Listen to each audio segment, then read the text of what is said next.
While addressing the 23rd session of the United Nations Permanent Forum on Indigenous Issues on Tuesday, Guyana's Minister of Amerindian Affairs, Pauline Sukhai, told the caucus that Guyana's indigenous peoples continue to enjoy the same fundamental rights and freedoms as all Guyanese.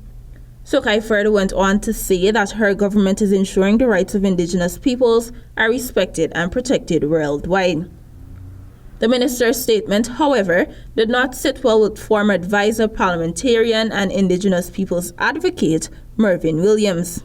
What is our interest in worldwide respect and upholding of indigenous rights when she champions the disrespect and trampling upon indigenous rights in the country that we live?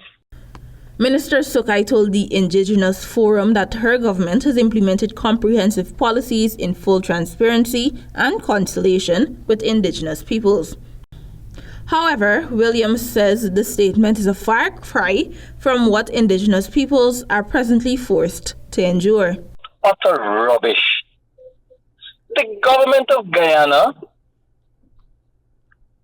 of which Pauline Sukhai is a part, the executive to it, took a decision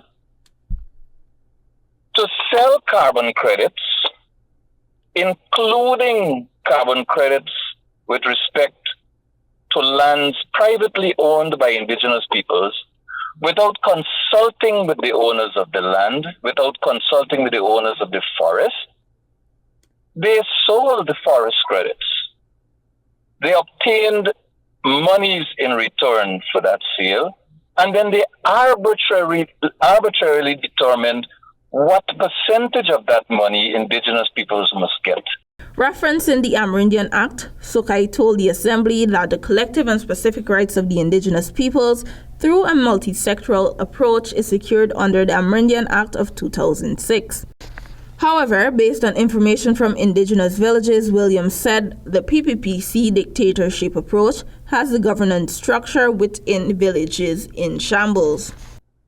Parallel committees of finance are established in villages under the supervision of Bharat Jagdeo and Pauline Sukhai to manage the funds being proceeds of the carbon credit sale. Because they do not care. Now you're bragging about rights being protected under the Amerindian Act, and the people whose lives are touched by the Amerindian Act, whose lives are affected by the Amerindian Act, whose lives are governed in large measure by the Amerindian Act, are saying it is not good enough. Williams reminded that it was a partnership for national unity APNU-FC government under the leadership of Vice President and Minister of Indigenous Peoples Affairs Sidney Alicock and Valerie Garrido-Lowe who commenced the consultative process for the revision of the Act. To date, the minister with responsibility for indigenous peoples remains mum on when this exercise will be finalized. For AGP Nightly News, I am Dacia Richards.